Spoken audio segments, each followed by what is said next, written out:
Hello everyone, welcome to Ansarkari. We are continuing with a series of discussion of IFOS paper 2020. We have already discussed question number 1, 2, 3, and we are moving towards the question number fourth one. Starting with the first question, explain the shrinkage of Greenland ice sheet uh, due to the impact of global warming and atmospheric circulation pattern. Explain करना है shrinkage. तो बता. Explain the shrinkage due to the impact of global warming and atmospheric circulation pattern. So we can say that temperatures they've increased by 1 degree Celsius, and that is causing retreating of glaciers because of reduced albedo effect. सही बात है. Uh, पहले global warming हो गया. दोनों के अंदर heat में बता waves, देंगे क्यों होते हैं, है ना. more heat waves हो गया. हाँ, एटमॉस्फेरिक सर्कुलेशन. तो यहाँ पर ना एटमॉस्फेरिक बता देंगे. हम्म, तो इसमें रेड्यूस्ड एल्बिडो, क्योंकि कार्बन Atmospheric सूट के circulation कारण हो जाता है. waves. इतने polar Heat stratospheric waves. Crowd. Polar vortex के भी वी कैन से इसके बारे में वो मतलब वॉर्टेक्स. स्ट्रेटोस्फेरिक क्राउड के कारण क्या होता है कि उसमें इंक्रीज जीएचजी ट्रैपमेंट हो जाता है, उसके कारण वार्मिंग और टेम्परेचर होता है, फिर आइस शीट मेल्ट हो जाता है. सी वाटर एसिडिफिकेशन फॉरेस्ट फायर्स भी एंड एम्पलीफाई वार्मिंग. करते हैं टेम्परेचर इंक्रीज. हाँ, फॉरेस्ट फायर, जीएचजी गैस के कारण भी होता है, और ग्लोबल और होता है ना global warming potential CF6 SF6 type से में ज़्यादा बढ़ने के कारण होता है. ये हो गया. एटमॉस्फेरिक सर्कुलेशन में पोलर स्ट्रेटोस्फेरिक क्राउड हो गया. और प्रवेश. हीट वेव्स भी इसमें ही आएंगे एटमॉस्फेरिक सर्कुलेशन में. हीट वेव इसमें सर्कुलेशन जो है मानसी. जो जेट स्ट्रीम एटमॉस्फेरिक सर्कुलेशन ही तो हुआ.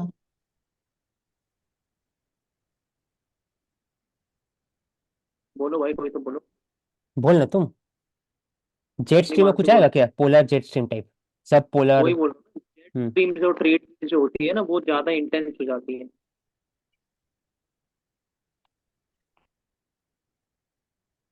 Trade wind. एसिड रेन हो गया. एटमॉस्फेरिक सर्कुलेशन की बात है. श्रिंकेज ऑफ आइसलैंड मतलब आइस शीट की बात कर रहे हैं. जो पोलर जेट स्ट्रीम्स हैं, जैसे मैं भी बोल रही थी कि पोलर वॉर्टेक्स की हम बात करते हैं, तो उसकी वजह से मतलब और ज्यादा स्नोइंग और ये सब हाँ, हो रहा है. मतलब उसकी इंटेंसिटी और फ्रीक्वेंसी भी ज्यादा हो रही है वॉर्टेक्स की वजह से. सब पोलर तो उसे जेट आइस स्ट्रीम में शीट. वीक हो जा रहे हैं, जिसका रॉसबी वेव फॉर्म होता है. रॉसबी वेव फॉर्म होने से फिर पोलर वोर्टेक्स साउथ में बन जाता है. तो ग्रीनलैंड इलाके में थोड़ा सा वीकनिंग ऑफ द करंट हो जाता है. जैसे रॉस जब पोलर जेट स्ट्रीम क्या करता है ना, जो नॉर्दर्न पोल है और बाकी का सब ट्रॉपिकल ट्रॉपिकल क्या बोलते हैं उसको, वेस्टर्लीज है, उसके बीच में बैरियर है एक तरह से. तो जब weakening of the sub polar jet stream होता है तो रॉसबी वेव फॉर्म होता है, वेव जैसा. तो टूट जाता है. इसी कारण हो सकता है कि इम्पैक्ट करता हूँ. तो ये बोल सकते हैं. ठीक है. ये बताओ, explain the causes and impact of the Bush fire.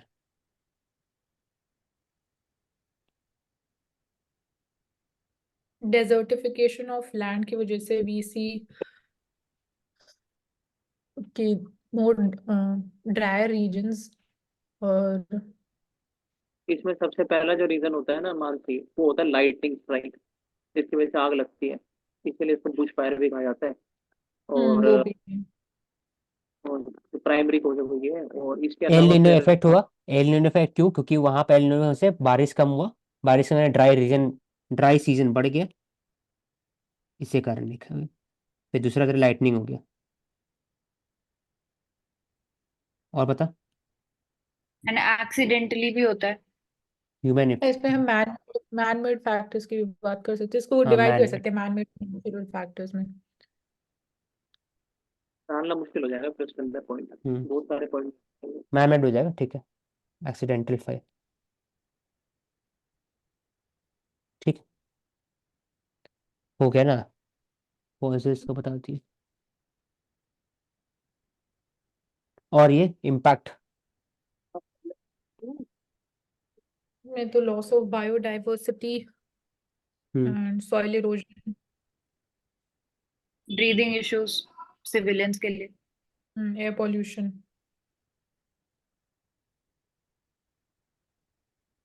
हाँ economic loss, habitation loss of the tribals. हाँ वही इकोनॉमिक लॉस में है।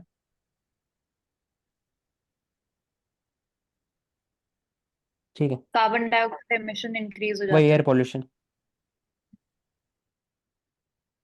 बाकी सब economic loss, soil erosion, etcetera impact. और कुछ बड़ा वर्ड, हेवी वर्ड, वर्ड एक अच्छा वाला कम से कम जो यूज कर सकते हैं।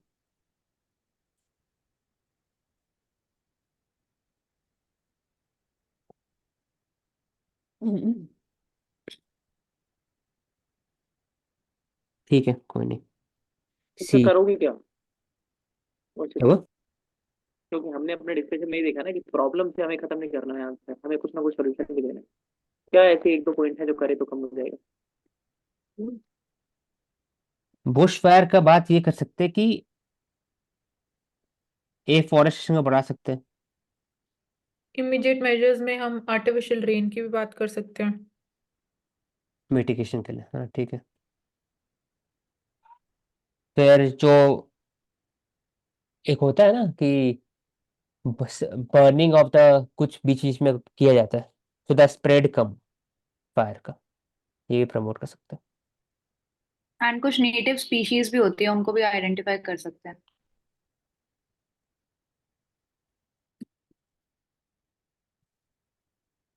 तुम बोले प्रवेश?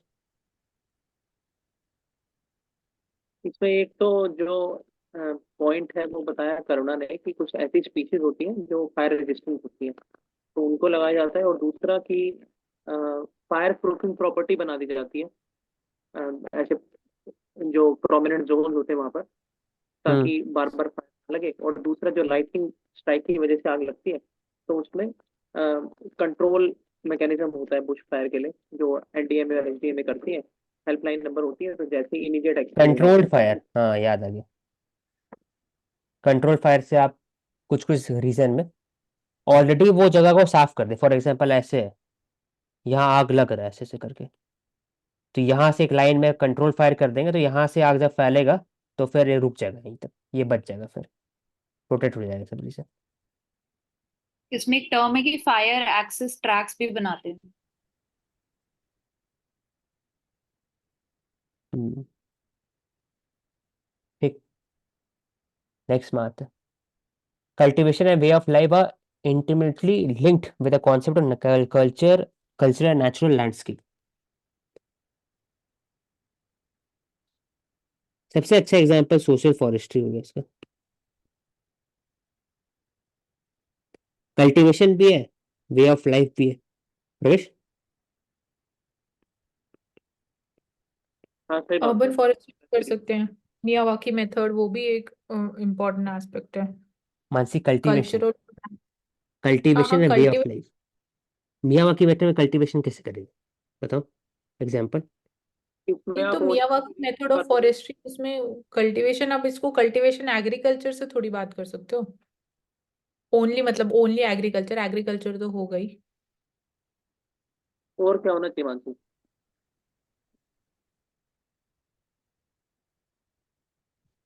Cultivation and way of life में हम यहाँ पे बात कर सकते हैं किचन गार्डन्स की।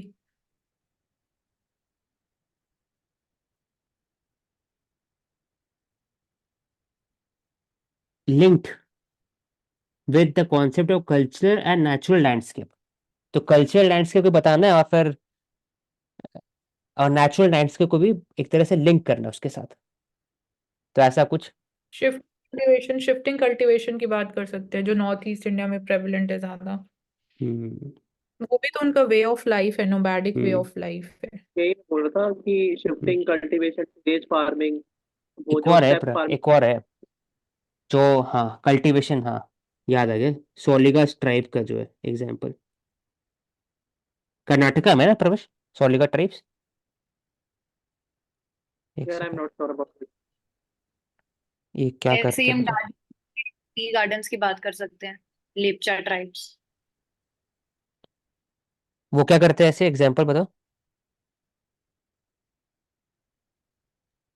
मतलब जो एरोमा इंडस्ट्री है वहां पे, वो यूनिक है। कल्टीवेशन भी है और नेचुरल लैंडस्केप भी है, और उनका कल्चर भी तो इंक्लूडेड होता है, बहुत सारे फेस्टिवल्स भी होते हैं।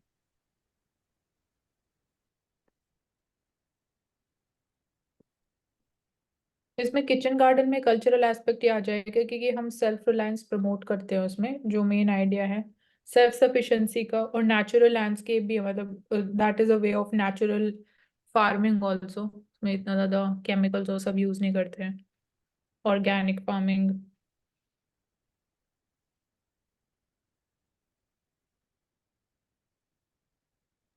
ओनम को भी कर सकते हैं कनेक्ट हम, केरला में। Karnataka saving tiger. तो सोलिगा ट्राइब क्या करते हैं कि फॉरेस्ट, जो जॉइंट फॉरेस्ट कमिटी होते हैं, जेएफसी होते हैं, उसके साथ बंदीपुर नेशनल पार्क, फिर नगर होले एक्सेट्रा, वहां पर टाइगर को सेव भी करते हैं, बचाते भी है, लोकल मेडिसिनल प्लांट को भी उगाते हैं, मतलब प्रोटेक्ट करते हैं, सीड्स को एक्सट्रैक्ट करते हैं, और वो माइनर फॉरेस्ट प्रोड्यूस को भी एक्सट्रैक्ट करते हैं। तो कल्टीवेशन भी है, वे ऑफ लाइफ भी है, नेचुरल हेरिटेज फॉर एग्जांपल, और cultural heritage for example, local जो ट्रेडिशन कल्चर सब चीज़ होती है। शिफ्ट कल्टीवेशन झारखंड में होता है, छत्तीसगढ़ हो गया, उसका हो गया। सोशल एग्रो फॉरेस्ट्री का केरला एग्जांपल ले सकते हैं, इसी में डाल देंगे ओनम का अपने से।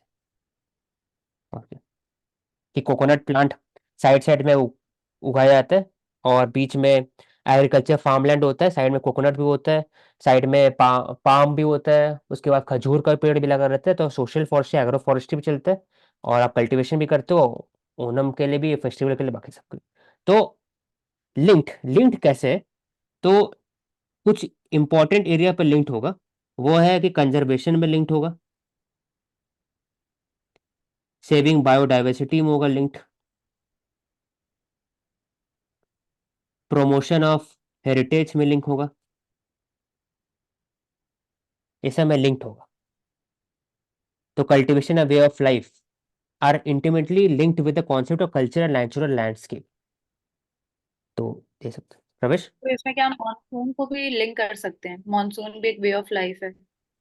एंड बहुत सारे मतलब मॉनसून के अकॉर्डिंग बहुत सारे क्रॉप्स भी उगाते हैं हम। एग्जैक्टली पता है करुणा, क्वेश्चन यही मांग रहा है। अभी तक हाँ, हमने जो भी डिस्कस किया ना, उससे ज्यादा कहीं ज्यादा इंपॉर्टेंट ये चीज मांग रहा है क्वेश्चन, कि आपका कल्टीवेशन और वे ऑफ लाइफ है ना, वो इस तरीके से डिपेंड होता है और लिंक होता है जिस तरीके से आपका कल्चर और नेचुरल नेचुरल लैंडस्केप, लैंड। सही बात है। हम्म। ठीक। तो ये तो नहीं आएगा, सही बात। हम्म। ये तो एग्जाम्पल इसका हो गया। तो एक इसका, अच्छा एग्जाम्पल था। ऐसे मॉनसून होता है, उसी से रिलेटेड फेस्टिवल होता है, कल्टीवेशन लोहड़ी होता हो है। गया, हाँ, लोहड़ी, मकर संक्रांति, और ये सब। स्पेसिफिक क्रॉपिंग पैटर्न होता है। फेस्टिवल हो गया, लोधी हो गया, क्या बोलते हैं, स्पेलिंग क्या है देख रहे हैं? लोहड़ी, LORHI। हेलो, क्या? हरियाली तीज, वो भी होता है हरियाणा यूपी साइड में। कल्टीवेशन ऑफ बीट, राइस, सब आ जाएगा इसमें। Specific cotton pattern, cropping pattern होता है, मंथ होता है। तो कल्चर हेरिटेज बच गया, लैंडस्केप भी हो गया। लैंडस्केप मतलब कि वही हरियाणा यूपी वगैरह, अच्छा था एग्जाम्पल करूँगा। लैंडस्केप में ये ये भी हो ज़्यादा गया कि भाई इंपॉर्टेंट है। केरला में जो नारियल है उसको खाया भी हाँ, जाता है, उसको बेचा भी जाता है, मेनली उसको कि लगाया इसको भी। इसको कनेक्ट करना है इसके साथ थोड़ा सा, और कुछ कुछ इसके हम्म। साथ करना है, बस हो जाएगा, फिर आंसर निकल जाएगा इसमें से। क्योंकि कल्टीवेशन है, वे ऑफ लाइफ बोला, वे ऑफ लाइफ बताया, linked with the concept of culture, natural heritage. Natural landscape बता दिए, वेस्टर्न घाट, साउथ, नॉर्थ। कल्चर हेरिटेज का बता दिए, उसके उससे लिंक कर दे, फेस्टिवल हो गया, डांस हो गया, फिर लोकल ट्रेडिशन कल्चर हो गया, और कल्टीवेशन हो गया, वे ऑफ लाइफ हो गया, तो उसी में कनेक्ट कर देता है। इलेबोरेट फिर एग्जाम्पल, तो इसमें केस 1, केस 2, केस 3, 3 केस लेकर के एग्जाम्पल बता दे सबका, है ना। फिर आते हैं briefly explain the physiological, agriculture and population density in India, how they are different from each other.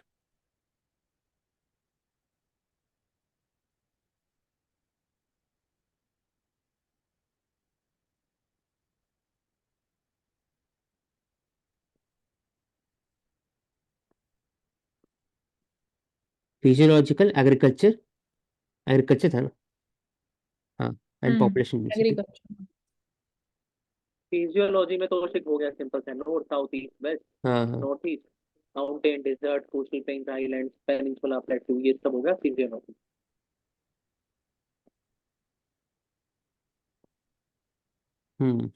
North south, agriculture, छोटा नागपुर, ऐसे टाइप का। वेस्टर्न लेकिन ईस्टर्न घाट हो गया। लेकिन बात हो रहा डिफरेंट कैसे है, तो डिफरेंट, डिफरेंट हम बात कर सकते हैं नेचुरल लैंडस्केप, टेम्परेचर की हाँ। वजह से, इम्प्रूव्ड अपॉर्चुनिटीज की वजह से, ईज ऑफ हम्म, लिविंग के बेसिस पे इट इज डिफरेंट। एनरिच बना सकते हैं, जैसे अभी मानसी ने बिल्कुल एग्जैक्ट बताया ना कि ट्रॉपिक में आ गया ऊपर का, जैसे नॉर्थ इंडिया, एवरग्रीन में आ गया वेस्टर्न, सेमी एवरग्रीन में आ गया पेनिनसुला, इस तरीके से कर सकते हैं इसको। एग्रीकल्चर बता दिया, राइस व्हीट पे जा रहे हो, ठीक। एग्रीकल्चर कैसे रहेगा, फिर क्या रहेगा फिर एग्रीकल्चर में। आप लिखो ना कि हॉर्टिकल्चर में हो गया नॉर्थ ईस्ट, सिट्रस कैपिटल है, उसके बाद हाँ वही राइस बता रहा ना, वीट जो मेनली है ना, डिफरेंस क्या वो नॉर्थ रहेगा? वेस्ट और नॉर्थ में, राइस जो है ना वो ईस्ट में ज्यादा था, नॉर्थ वही बता रहे थे। हॉर्टिकल्चर जो है, north east and Jammu and Kashmir. हाँ, वो हो गया। पॉपुलेशन डेंसिटी में नॉर्थ के पास ज्यादा है, साउथ के बाद बिलो 2.1 है, मोर देन 2 है, तो ये हो गया डेंसिटी में। यहाँ पे ज्यादा और कम क्यों है वो भी तो बताना है ना, हाँ डिफरेंस इसमें आ जाए, क्यों है ज्यादा कम है। ये तो स्पेसिफिक पॉइंटर हो गया, पॉपुलेशन। डिफरेंट डेमोग्राफिक डिविडेंड में हो गया डिफरेंट, ईज ऑफ लाइफ, ऐसे इसको लिख नहीं सकते हैं ना, मतलब पॉइंटर बना सकते हैं। हर एक स्टेट सब हेडिंग के अंदर में एक एग्जांपल लेके जोड़ जोड़ देंगे कि नॉर्थ साउथ के अंदर में डिफरेंट लैंडस्केप है, डेमोग्राफिक डिविडेंड है, इसी कारण ईज ऑफ लाइफ भी डिफरेंट होता है, अपॉर्चुनिटी, जॉब अपॉर्चुनिटी भी डिफरेंट है। Standard of living ease of life उसी में है। डिफरेंट। फैक्टर्स हो गए, हिस्टोरिकल डेवलपमेंट आज तक होता है, एक रीजन है वो। हम्म, ठीक है, हो गया I think. How they are different from each other, वही, तो इसी बताएंगे, डिफरेंट बताएंगे, एक एग्जांपल ले लो, ये तो ज्यादा दे दिए, एक एग्जाम काम एग्जांपल, एक एग्जांपल काफी है हर एक के अंदर में, और उसको डिफरेंट बता देंगे।